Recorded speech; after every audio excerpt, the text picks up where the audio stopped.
அனைத்து நல்லுள்ளங்களுக்கும் வணக்கம். நான் ஆர்கே பேசுகிறேன். விக்மாசோமோட நெக்ஸ்ட் சேனல். வழக்கமாக உலக செய்திகள், நம்மளுடைய சிறப்பு செய்திகள் இன்றைக்கி வெனிசுலாவில் தான் ஆரம்பிச்சிடலாமே. ஏன்னா நிக்கோலஸ் மதுரா அவர்களை நியூயார்க்கில் கொண்டு வந்து சிறையில் அடைச்சிட்டாங்க. அங்கே அதுக்கப்புறம் அமெரிக்கா சொன்ன தகவல் என்ன, வெனிசுலாவில் ஏற்பட்ட மாற்றம் என்ன, அமெரிக்கா எதிர்பார்க்குறது என்ன, இதுக்கப்புறம் என்ன நாங்கள் திருட போகிறோன்ற மாதிரி அமெரிக்கா தரப்பில் சொல்லியிருக்காங்க. அது இல்லாமல் சுற்றி பக்கத்தில் இருக்கிற நாடுகளுக்கும் நீதான் அப்படின்னு அடுத்தடுத்த நாடுகளுக்கும் எச்சரிக்கை கொடுத்துருக்காங்க. அங்கே வெனிசுலாவில் இருக்கக்கூடிய மக்களோட சூழ்நிலை என்ன, அங்கே இருக்கக்கூடிய ஹைகோர்ட்டில் என்ன சொல்ல வராங்க, ஒரு மிகப்பெரிய முடிவு எடுத்திருக்காங்க. அமெரிக்கா நினச்சது ஒன்று, ஆனால் வெனிசுலாவில் இனி நடப்பது ஒன்று. அங்கே மிகப்பெரிய ஒரு அனௌன்ஸ்மெண்ட்டுமே கொடுத்துருக்காங்க. அதனால் அங்கே இருக்கக்கூடிய முழு தகவல், அதுக்கப்புறம் ஈரானுடைய தகவல் பார்த்துடலாம். ஈரானில் நேற்று இரவு மதுரா அவர்கள் கைது செய்ததுக்கப்புறம் அவங்க போராட்டக்காரர்களுக்கு ஒரு நம்பிக்கை பிறந்து விட்டது. பெரிய அளவுக்கு களமிறங்கி இருக்காங்க ஈரானுக்குள்ளார. திடீர்னு யூகேவும் ஃப்ரான்ஸும் வந்து நாங்களும் கொஞ்சம் சாகசத்தை செய்கிறோன்னு சொல்லிட்டு ஒரு நாட்டின் மீது ஒரு தாக்கல் நிகழ்த்தியிருக்காங்க. திடீர்னு நேற்று நைட்டு, ஐயா எங்களை பற்றியும் கொஞ்சம் பேசுங்க அப்படின்னு சொல்லியிருக்காங்க. அப்புறம் ஜெலன்ஸ்கி என்ன பண்ணுறாரு, நேற்று ரஷ்யாவே அதிர வச்சுருக்காங்க.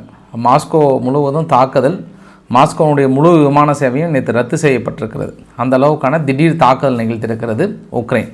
அப்போ பரிசு நிறைய எதிர்பார்க்குறாங்க அப்படின்னு சொல்ல முடியும். அது இல்லாமல் இன்னொரு ரெக்வஸ்ட்டுமே வைத்திருக்காங்க அமெரிக்கா கிட்ட. இந்த மாதிரி பல அதிரடி சம்பவங்களை, பல புதிரி சம்பவங்களை இந்த வீடியோ பதிவுக்குள்ளே பார்க்கலாம். வாங்க நண்பர்களே, இன்றைக்கி பல சம்பவத்தை வச்சு செய்ய போகிறோம். ஸோ வீடியோக்குள்ளே போகிறதுக்கு முன்பு நீங்கள் நம்ம சேனலை சப்ஸ்கிரைப் பண்ணலாம். சப்ஸ்கிரைப் பண்ணிட்டாங்க, மறக்காம பெல் பட்டனை கிளிக் பண்ணி ஆல் ஆப்ஷன்ஸ் கொடுங்க. வீடியோ கொடுக்கலாம்.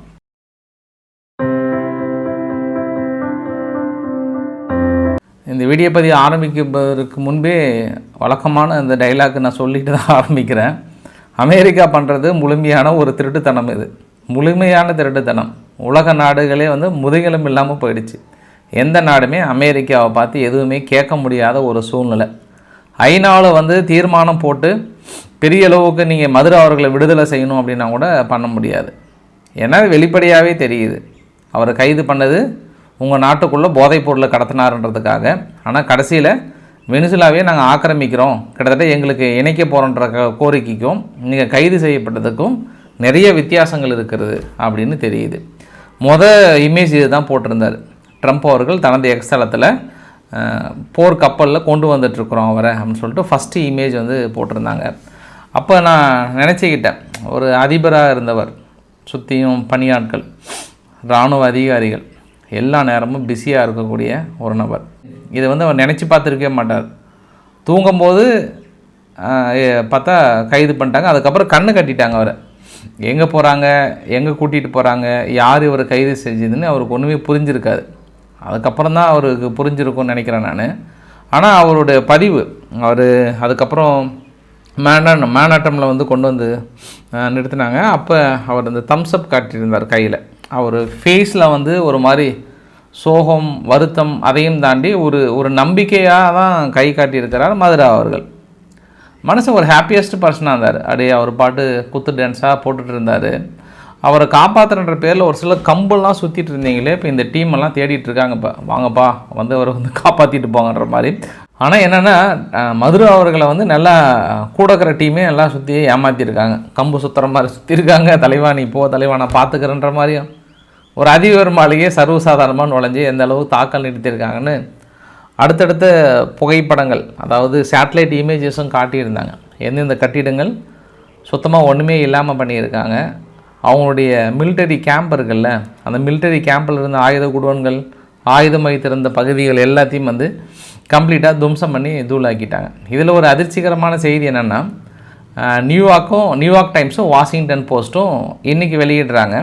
இந்த செய்தி எங்களுக்கு வெள்ளிக்கிழமையே தெரியும், ஆனால் நாங்கள் ஒரு சில காரணங்களுக்காக வெளியிட மறுத்துட்டோம். ஆனால் ஒவ்வொரு செகண்டும் ஒவ்வொரு நொடியும் எங்களுக்கு தகவல் வந்துகிட்டே தான் இருந்தது, இந்த மாதிரி பண்ண போகிறாங்கன்னு சொல்லிட்டு. ஸோ இந்த மாதிரி சீக்ரெட் ஆப்ரேஷனை நாங்கள் வெளிப்படுத்தணும் அப்படின்னா அது பத்திரிகைக்கான அழகு அல்லன்றது காரணத்துக்காக நாங்கள் இந்த செய்தியை வந்து வெளியிடாமல் இருந்தோம் அப்படின்ற ஒரு கூடுதல் தகவலையும் வந்து சொல்லியிருந்தாங்க. நான் இன்னொரு விஷயம் கூட யோசனை பண்ணேன்.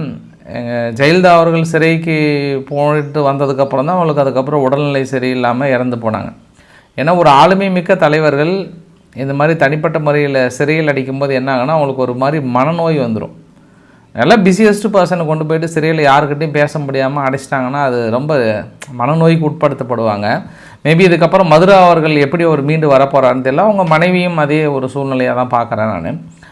பட் ஆனால் இதில் ஜெலன்ஸ்கி அவர்கள்கிட்ட வந்து கேட்குறாங்க, சார் நீங்கள் மதுரா அவர்கள் கைது செய்யப்பட்டதுக்கு உங்களுடைய ரியாக்ஷன் என்ன? நான் இதே மாதிரி புட்டின் எப்போ கைது பண்ணுவாங்கன்னு எதிர்பார்க்குறேன். ட்ரம்ப் அவர்கள்கிட்ட ஒரு கோரிக்கை வைக்கிறேன், மதுரா அவர்களை பிடிச்ச மாதிரி சீக்கிரம் புட்டின் அவர்களை பிடிங்க. ஏன்னா சர்வதிகாரிகளுக்கு இதுதான் தண்டனையாக தீரும். அவரும் ஒரு சர்வதிகாரி. யார்?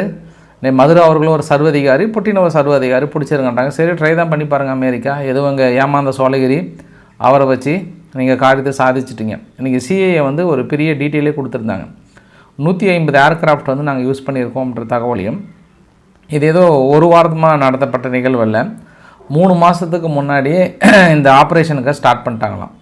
அதாவது அமெரிக்கானுடைய சிஏஏ அங்கே ஃபுல்லாக களத்தில் இறங்கி அவர் எங்கே போகிறார், எங்கே வரார், என்ன உணவு சாப்பிட்றார், அவருடைய நெருங்கிய நண்பர் வட்டங்கள் யார், அவர் எந்த அனிமல்கிட்ட கொஞ்சறாரு, எந்த அனிமல்கிட்ட கொஞ்சலை, இந்த மாதிரி அவருடைய முழு தகவல். அவர் காலையில் எழுந்தால் என்ன காஃபி குடிப்பார், குடிக்க மாட்டாரா, எங்கே போவார், எங்கே வருவார், சைடில் வச்சுருக்கிறாரா வைக்கலையா, 2வது மனைவி இருக்கா இல்லையா, இல்லை மனைவியை ஏமாற்றிட்டு போகிறாரா, இல்லை அப்படி பண்ணுறாரா இப்படி பண்ணுறாரா, அத்தனை தகவலுமே ஆனலைஸ் பண்ணியிருக்கேன் அப்படின்னு வெளிப்படையாக சொன்னாங்க. இன்றைக்கி நேற்று ஃபுல் டீட்டெயிலும் கொடுத்துருந்தாங்க.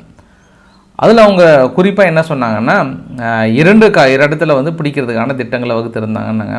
ஒன்று, அதிகமாக அவர் ட்ராவல்லே இருந்தார். ஃபுல்லாக ட்ராவல் இருக்கும்போது அந்த பிளானை எப்படி நம்ம எக்ஸிக்யூட் பண்ணுறது, இல்லை மாளிகைக்குள்ளே இருந்தாங்கன்னா அந்த பிளானை எப்படி எக்ஸிக்யூட் பண்ணுறது அப்படின்னு 2 திட்டங்களை வகுத்துருந்தோம் நாங்கள்.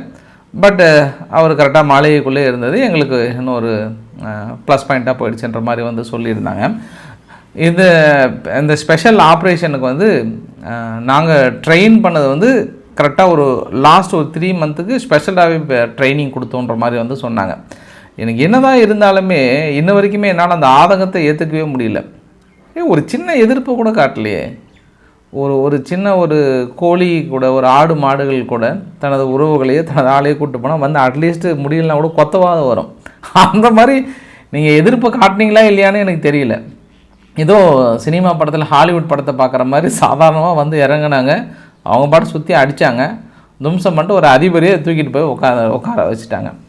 இப்போ என்னன்னா, இங்கே இந்தியாவில் ஒரு நியூஸ் பார்த்தேன் நான். இப்போ அசதுதீன் ஓவைசி நேற்று பேசும்போது பேசுகிறாரு, பிஎம் மோடி அவர்களே இன்னும் ஏன் நீங்கள் பொறுமையாக இருக்கீங்க பாரு, உலகத்துக்கே ஒரு உதாரணம், அமெரிக்கா தனது நாட்டுக்கு போதைப் பொருள் கடத்துகிறாங்க, அதனால் அவர் தலைக்கு அறிவிக்கப்பட்டு அவரை கொண்டு போயிட்டு நைட்டாக பிடிச்சிட்டு வந்துட்டாங்க.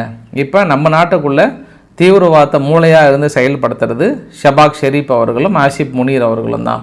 இன்னும் ஏன் நீங்கள் பொறுமையாக இருக்கீங்க? உள்துறை அமைச்சகம் உங்கள்கிட்டையும் தான் கேட்குறேன். அங்கே மும்பையினுடைய சிஎம், மகாராஷ்டிராவுடைய சிஎம் உங்கள்கிட்டையும் தான் கேட்குறேன்.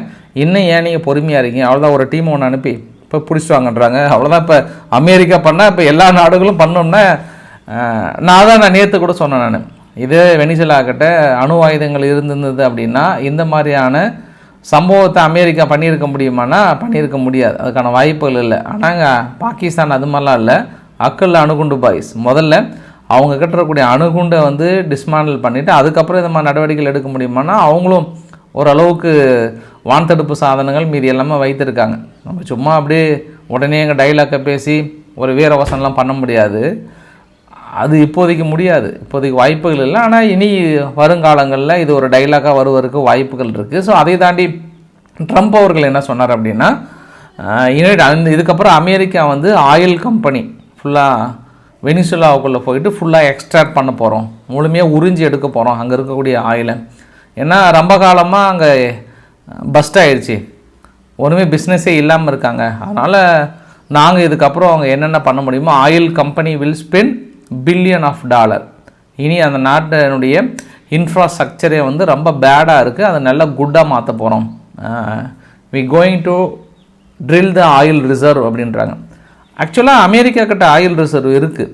ஆனால் அவங்க என்ன நினைக்கிறாங்கன்னா, அமெரிக்கா கிட்ட இருக்கக்கூடிய ஆயில் ரிசர்வ் எதுவுமே எடுக்காமல் உலகத்தில் இருக்கக்கூடிய மொத்த வளத்தையும் காலி பண்ணிட்டோன்னா இன்னும் ஒரு 60 வருஷத்துக்கு அப்புறம் அமெரிக்கா கிட்ட மட்டும்தான் இருக்கிற மாதிரி ஒரு சூழ்நிலையை உருவாக்குவாங்க. அப்போ அவங்க வைக்கிற டிமாண்ட் வந்து இன்னும் மோசமாக இருக்கும். எல்லோரும் என்ன நினைக்கிறாங்கன்னா, அமெரிக்கா கொஞ்சம் கொஞ்சமாக வீழ்ச்சி அடைன்னு நினைக்கிறாங்க. ஆனால் அவங்க சுற்றியும் வைக்கிற வேட்டு பார்த்தோன்னா அவங்க அப்படியே அடுத்த லெவலுக்கு போகிறாங்க. ஏன்னா இருக்கிற எண்ணெய் வளர்ச்சியில் பார்த்தோன்னா ஃபஸ்ட்டு வெனிசுலா ஆகுறாங்க, சவுதி அரேபியா செகண்டில் இருக்கிறாங்க, ஈரான் இருக்காங்க. சவுதி அரேபியா எப்பயுமே அமெரிக்காவின் செல்லப்பிள்ளை ஆகிட்டாங்க, ஒன்றும் பிரச்சனையே இல்லை அவங்களுக்கு. ஆனால் வெனிசுலா அடுத்தது ஈரான் கை வைக்கிறாங்க. ஈரான் கை வைக்கிறாங்கன்னு நான் நேற்று இரவுன்னு சொல்லிகிட்டு இருக்கேன். வாய்ப்புகள் பிரகாசமாக தெரியுது, அங்கேயும் போகிறாங்க. அப்புறம் மீதி ஈராக்கு வழக்கமாக அவங்களுடைய கட்டுப்பாட்டில் தான் இருக்குதுன்னு நம்ம சொல்ல முடியும்.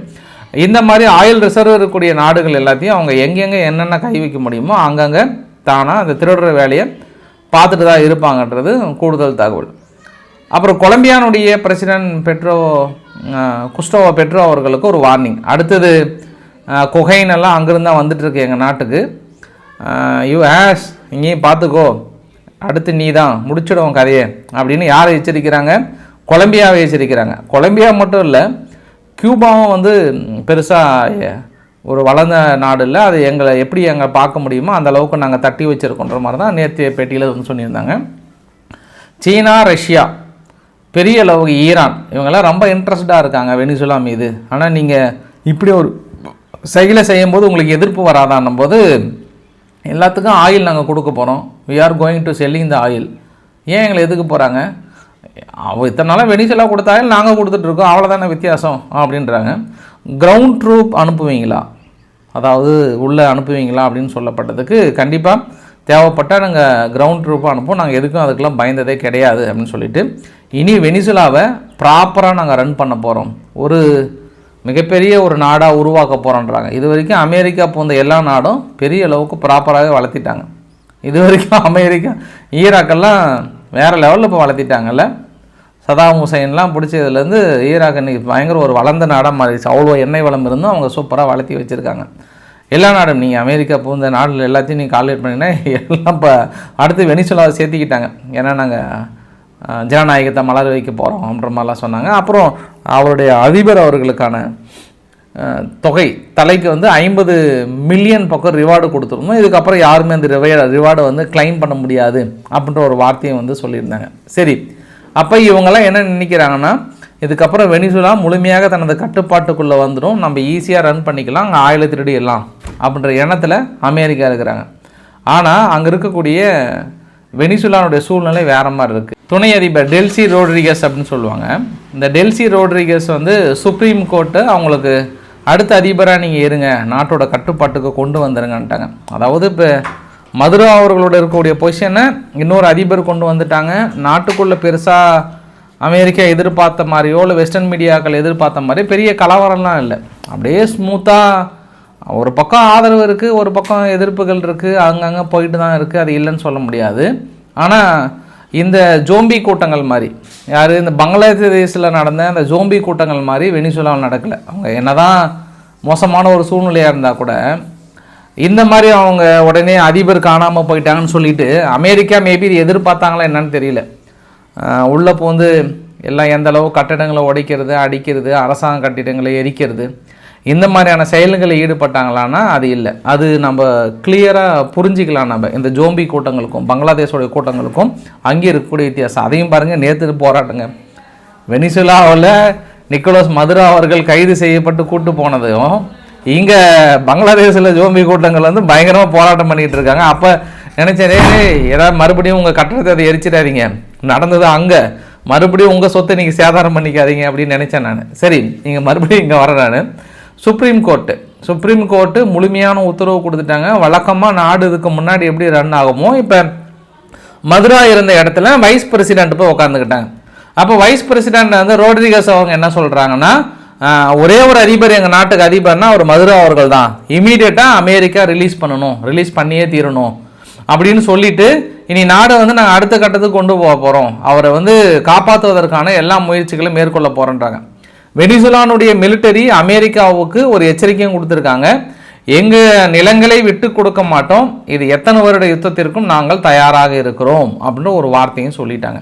அப்போ அமெரிக்கா எதிர்பார்த்தது விட்டுட்டு போயிடுவாங்க, அந்த மச்சுடோ அவர்கள் ஓடி வந்து ஆட்சியை பிடிச்சிடலாம் அப்படின்னு அவங்க நினச்சி கனவு கண்டுட்டு இருக்காங்க. இன்றைக்கி எங்கே இப்போ இருக்காங்கன்னா நார்வேல இருக்காங்க. நார்வேல ஒரு குஷி மோடில் இருக்கிறாங்க. ஆண்டவா நான் என்ன பண்ணுவேன், நான் அவ்வளோ அடுத்த அதிபர் நான் தானே அப்படின்னு ஒரு குஷி மோடில் இருக்கிறாங்க. ஜனவரி 31 மேபி வெனிசுலாவுக்கு போகலாமான்ற திட்டத்தில் இருக்காங்க. ஆனால் அங்கே சூழ்நிலை என்னென்னா இப்போ அவர் இல்லை, அதுக்கு பதில் இன்னொரு ஆள் வந்து உட்காந்துட்டாங்க. அந்த நாட்டோட நிலைமை எப்படி இருந்ததோ அதே தான் இருக்குது. எல்லா மீடியாவும் வெனிசுலாவுக்குள்ளார பெரிய அப்படி சந்தோஷமாக இருக்கிறாங்க மக்கள். ஆஹா, ஒரு அதிபரை, அதாவது ஒரு சர்வதிகாரை நாட்டை விட்டு போய்விட்டார். அர்ஜென்டினாவில் இருக்கக்கூடிய வெனிசுலாவுடைய அகதிகள் பெரிய அளவுக்கு ஒரு சந்தோஷத்தை வெளிப்படுத்துகிறார்கள் அப்படின்னு போட்டால் கூட அமெரிக்காவுக்குள்ளாரே பார்க்க முடிஞ்சது. அமெரிக்காவுக்குள்ளாரே இவங்க எங்கே வைத்திருக்காங்களோ அதுக்கு வெளியில் மக்கள் வெனிசுலாவுக்கு ஆதரவாக போராட்டம் பண்ணுறாங்களே. அவங்க டெமோக்ராட்டிக்கில் இருக்கக்கூடிய முக்கிய செனட்டர்களே இந்த ஒரு திருட்டுத்தனத்தை நாங்கள் பார்க்குறோன்னு சொல்கிறாங்களே. இப்போ மம்தானி அவர்கள் கூட நியூயார்க்கில் மேயராக பொறுப்பேற்றுக்கிட்டாங்கல்ல. அமெரிக்க அதிபரை பார்த்து நான் நேரடியாக கேட்குறேன், இதை நான் கடுமையாக எதிர்க்கிறேன், இது முழுக்க முழுக்க தவறான செயல்ன்றாங்களே. அப்போ உங்கள் நாட்டுக்குள்ளே எதிர்ப்பு இருக்கா இல்லையா? அதே தானே வெனிசுலாவுக்குள்ளே இருக்கும், ஆதரவும் இருக்கும், எதிர்ப்புமே இருக்கும். வாட் எவர் இட் இஸ், நீங்கள் உங்கள் செயலை செஞ்சுட்டு அது கரெக்டாக தான் சொல்லிட்டு உலக மீடியாவை நம்ப வைக்கிறீங்க பார்த்தியா, அதுதான் அங்கே. உடனே எல்லா பத்திரிகைகளும் வரிஞ்சு கட்டிக்கிட்டாங்க. அவ்வளோதான், சர்வதிகாரி போன உடனே வெனிசுலா மக்களுக்கு விடுதலை கிடைத்து விட்டது, சுதந்திர காற்றை சுவாசிக்கிறார்கள் அப்படி இப்படின்னு சொல்லிட்டு. இதுக்கப்புறம் அமெரிக்கா உள்ளே போய் திருட ஆரம்பித்தா இன்னும் அப்படியே சுதந்திர காற்றை சுவாசிக்க ஆரம்பித்து அப்படியே சந்தோஷமாக குழுக்குள்ளுன்னு இருக்க போகிறாங்க இல்லை வெனிசுலா மக்கள். அப்படி தான் இந்த ஊடகங்கள்லாம் எழுதிட்டு இருக்காங்க. சிலியினுடைய பிரசிடெண்ட் கேப்ரியல் அவர்கள் என்ன சொல்லிட்டாருன்னா, இன்றைக்கி நம்ம விட்டோம் அப்படின்னா அது ஒவ்வொரு நாட்டுக்கும் இதுதான் கதி, எல்லா நாடையும் இப்படி தான் பண்ணுவாங்க, இதை உடனடியாக கேட்க வேணுன்ற மாதிரி சொன்னாங்க. லுலுடா சில்வா அவர்கள் தனது கடுமையான எதிர்ப்பு தெரிவித்திருக்கிறார். அமெரிக்கா பண்ணது மிகப்பெரிய ஒரு அராஜகத்தின் உச்சம், இதை ஏற்றுக்கொள்ளவே முடியாதுன்னு இருக்காங்க. இன்னும் நான் இன்றைக்கி தான் இந்தியாவுடைய கருத்தை எதிர்பார்க்குறேன், இந்தியா என்ன மாதிரியான கருத்துக்களை தெரிவிக்கிறாங்க அப்படின்றது ரொம்ப ஆவலுடன் எதிர்பார்த்து காத்து கொண்டு இருக்கிறேன். ஸோ இந்த ஆப்ரேஷன் பொறுத்த வரைக்கும் முழுக்க முழுக்க சிஐஏ கனகச்சிதமாக செஞ்சு உலக மத்தியில் அமெரிக்காவுடைய பவரை ப்ரூவ் பண்ண வச்சுட்டாங்க. இனி எந்த நாடுகளும் சின்ன சின்ன குட்டி நாடுகள்லாம் எதிர்த்தாங்கன்னா அவங்களுக்கு இதுதான் கெரின்றாங்க. அமெரிக்கா அடுத்து குறிவைக்கப்பட்ட நாடுகள் எது லிஸ்ட்டில் இருக்குன்னா, ஒன்று கொலம்பியா, அடுத்து கிளாடியா ஷென்பம் அவர்களை பொறுத்து மெக்சிகோ, அதுக்கப்புறம் ஈரான், அப்புறம் ஆப்கானிஸ்தானையும் அவங்க குறி வைத்திருக்காங்க. நேற்றே சொல்லிட்டாங்க. ஏன்னா ஆப்கானிஸ்தான்கிட்ட ஒரு முக்கிய பகுதியை கேட்டு ஆப்கானிஸ்தான் கொடுக்காதனால, அது இல்லாமல் அமெரிக்கானுடைய அந்த இது விட்டுட்டு போனாங்கல்ல ஆப்கானிஸ்தான்லேருந்து, அதை என்ன பண்ணிட்டாங்க, ஒரு மலை மேலே உச்சியில் ஒரு இது மேலே நட்டு போட்டு கொடி மாதிரி கட்டியிருந்தாங்க, முடிச்சிடுவோம் அமெரிக்கான்ற மாதிரி போட்டிருந்தாங்க. அதனால் அவங்க ஆப்கானிஸ்தானை அடுத்து குறி வைக்கிறாங்கன்றது ஒரு கூடுதல் தகவலாக சொல்ல முடியும். சரி, இதெல்லாம் முடிஞ்சதுக்கப்புறம் அடுத்து என்ன நடக்குன்னா, எந்தெந்த நாடுகள் அமெரிக்கா எதிர்த்து வளர்கிறாங்களோ அந்த நாடுகளுக்கெல்லாம் அமெரிக்கா பெரிய குடைச்சல் கொடுப்பாங்க, பெரிய அளவுக்கு அடிப்பாங்க. அந்த லிஸ்ட்டில் இந்தியாவும் இருக்குது. நீங்கள் 2040 இந்தியா வல்லரசு ஆகிடும், பெரிய டாப்பில் போயிடும், 2050 நம்ம செகண்டில் வந்துடும்னு சொல்கிறோம்ல, அப்போல்லாம் ஃபுல்லாக டார்கெட் வச்சுடுவாங்க. நம்ம இன்றைக்கி இதெல்லாம் வளர நாளைக்கு எல்லாமே என்றும் அவங்க தான், அவங்களே அந்த நாட்டாமை பொசிஷனில் இருப்பதற்கான அனைத்து வேலைகளும். ஒரு நாட்டில் ஜனநாயகம் வளர்கிறது என்றால் அதில் இருக்கக்கூடிய ஆளுங்கட்சி எதிர்கட்சிகள் எல்லாமே அவங்களுக்கு சாதகமான ஆட்கள் இருக்க தான் செய்வாங்க. சரி, சைடில் நீங்கள் ஏன்பா போயிட்டு வீரத்தை காட்டுறீங்க அப்படின்னு நினச்சேன் நான். யாரை? யூகேவையும் இந்த பக்கம் ஃப்ரான்ஸையும். நேற்று சிரியாவுக்குள்ளார திடீர்னு ஐஎஸ்ஐஎஸ் தாக்குதல் நடத்தணும், வேட்டையாடணும் அப்படின்னு சொல்லிட்டு அவங்களுடைய போர் விமானம் வயாகர் KC-2 ஏரியல் ரீஃபில்லிங் டேங்கர்லாம் மேலே பறந்து திடீர்னு நேற்று சிரியாவுக்குள்ளார இவங்க தாக்குதல். யார்? யூகேவும் ஃப்ரான்ஸும். என்னப்பா இது உலக நாடுகள் அங்கே பற்றி பேசிகிட்டு இருக்கும்போது சார் நாங்களும் அதுக்கு இணையான ஆள் தான் காட்டுறாங்களே என்னன்னு தெரில. இத்தனை நாள் அமைதியாக இருந்தவங்க ஏதோ ஒரு ஏமாந்த சோழகிரி கிடைச்ச மாதிரி உங்களுக்கு ஒரு சிரியா கிடச்சிருக்கு, இந்த ஈராக் கிடச்சிருக்கு. ஏதாவது ஒன்றுனா டெஸ்டிங் எடுக்கிறது, ஆயுதங்களை கரெக்டாக சுடுறோமா இல்லையான்னு சொல்லிட்டு ஐஎஸ்ஐஎஸ்க்கு எதிராக தாக்கல் நடத்துகிறோன்ற மாதிரி சொன்னாங்க. அப்புறம் ஈரான் நேற்று வெனிசுலா அதிபர் கைது பண்ணதுக்கப்புறம் நடந்த நிகழ்வுகள்லாம் பயங்கரமான போராட்டம் கட்டுப்படுத்த முடியாமல் அங்கே இருக்கக்கூடிய IRGCக்கும் காவல்துறைக்கும் சரி பொதுமக்களுக்கும் நிறைய இடத்துல துப்பாக்கி சூடு நடத்தப்பட்டதாகவும் சொல்லப்படுகிறது. அதெல்லாம் ஐதுல்லா அலி காமெனி அவர்கள் கிட்டத்தட்ட உத்தரவு கொடுக்கப்பட்டதாகவும் சொல்கிறாங்க. அதனால் ஈரானில் பெரிய ஒரு பதற்றம் நிலவி கொண்டிருக்கிறது. அந்த சந்தர்ப்பத்தை மொசாத்தும் சிஐயும் கனக்கச்சிதமாக பயன்படுத்துவதற்கு தயாராக இருக்கிறது. இந்த போராட்டத்தை ஈரான் அடக்காத பட்சத்தில் இன்னும் ஒரு வாரத்துக்குள்ளே அதை அடக்கலைன்னா அது ஈரானுக்கு முழு எகைன்ஸ்டாக மாறி எந்த ஒரு தாக்குதலுமே இல்லாமல் இப்போ வெனிசுலாவில் எப்படி காரியத்தை சாதிச்சாங்களோ அதே மாதிரி ஈரானுக்குள்ளேயும் ரொம்ப ஈஸியாக சாதிச்சுட்டு போயிடுவாங்க. அது ஈரான் கையில் தான் இருக்குது.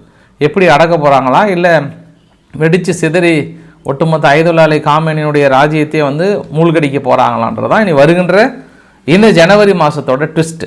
அப்படி இல்லைன்னா இந்த டிசம்பருக்குள்ளே அவங்க டார்கெட் வச்சு மூவ் பண்ணுவாங்க. எது ஒன்றுமே சீக்கிரம் நடந்துடாது. அதற்கான வேலைகள் கொஞ்சம் கொஞ்சமாக நடத்த ட்ரை பண்ணுவாங்க. அங்கே இருக்கிற போராட்ட களங்கள் பார்த்தா தான் தெரியுது. பின்லாந்து வந்து தனது சாகசத்தை வந்து வீடியோ பதிவை வெளியிட்டிருக்காங்க. பின்லாந்தில் இருக்கக்கூடிய ஒரு நெட் கேபிள் ஒன்று கட் ஆகிடுச்சு. அப்போ அந்த வழியாக போன கப்பல் ஃபிட்பர்க் அப்படின்ற ஒரு கப்பல், அது வந்து ரஷ்யா லிங்க்டு கார்கோ ஷிப்புன்றாங்க. அதனால் அதிரடியாக அந்த கப்பலில் இறங்கி அங்கே இருக்கக்கூடிய மாலுமிகளை கைது செய்து அந்த கப்பலை வந்து தன்வசப்படுத்தி கொண்டு போயிட்டு இருக்கோன்ற மாதிரி திடீர்னு இன்றைக்கி பின்லாந்து வந்து ரஷ்யாவுக்கு எதிராக ஒரு டைலாக்கையும் ஒரு வீடியோ பதிவையும் வெளியிட்டிருக்காங்க.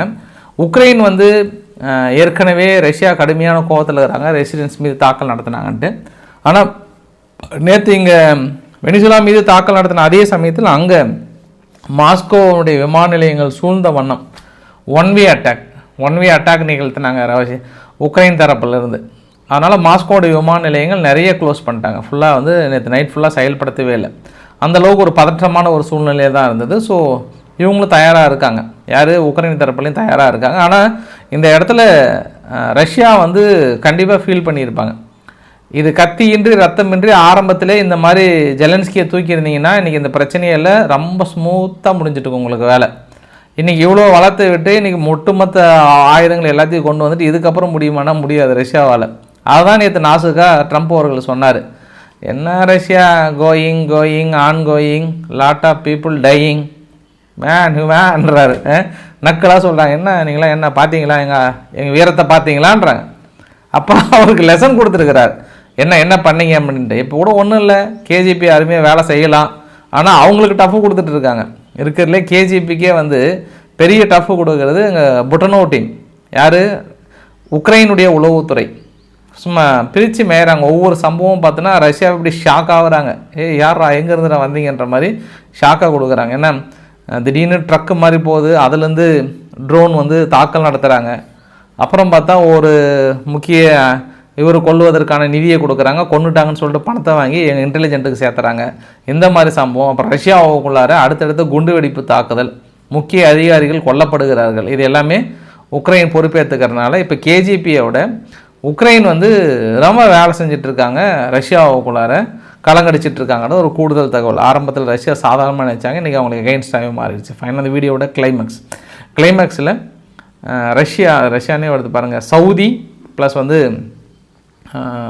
யமன், அதாவது எமினி ஃபோர்ஸஸ், சவுதியினுடைய பேக்கடு ஃபோர்ஸஸ் கொஞ்சம் கொஞ்சமாக உள்ளே போக எஸ்டிசி ஒவ்வொரு பகுதிகளாக விட்டுட்டு வெளியேறாங்க. இந்த ஹாட்ரிமாத் அப்படின்ற ஒரு பகுதியில் அவங்க எஸ்டிசி படைகள் விட்டுட்டு போனதுக்கப்புறம் நிறைய இனோவா கார்ஸ், ஃபார்ச்சுனர்ஸ் நிறைய கார் வந்து பயன்படுத்தாமல் எங்கேருந்து திருடிட்டு வந்திருப்பாங்க போல். ஒரு பெரிய கார்கோ ஷிப் மாதிரி போயிருக்கு, இல்லை கொண்டு வந்து வச்சாங்களா என்னென்னு தெரியல. அது அப்படியே சும்மா ஸ்டார்ட் கூட பண்ண முடியாமல் அப்படியே ஃபுல்லாக இருந்த பதிவுகளும். இன்னொரு பதிவு பார்த்தோம் அப்படின்னா அங்கே இருக்கக்கூடிய ஆயுதங்கள் எல்லாம் இன்னொரு பகுதியில் ஷிப் பண்ணுற மாதிரியும் இன்னொரு வீடியோ பதிவு அடுத்தடுத்த மொத்தம் 4 வீடியோ பதிவுகள் வரும். இது எல்லாமே அப்புறம் அங்கே இருக்கக்கூடிய மக்கள் வெளியேற மாதிரியும் அடுத்தடுத்த 2 பகுதிகளை எஸ்டிசி பின்வாங்கி கொண்டிருக்கிறது. அங்கே சவுதி அரேபியனுடைய பேக்கட் ஃபோர்ஸ் வந்து பெரிய அளவுக்கு முன்னேறிட்டு இருக்காங்க. அப்போ யுஏஇ என்ன பண்ணிட்டாங்க, வித்ட்ரா பண்ணிட்டாங்க ஏமனுக்குள்ளார.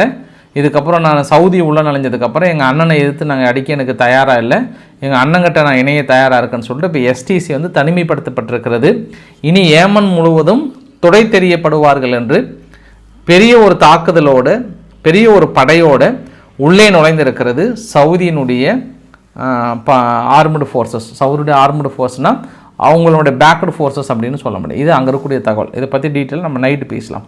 பிடிச்சிருந்தால் லைக் பண்ணுங்கள், ஃப்ரெண்ட்ஸுக்கு ஷேர் பண்ணுங்கள், சப்ஸ்கிரைப் பண்ணுங்கள். Ravikumar RK channel. நன்றி, வணக்கம்.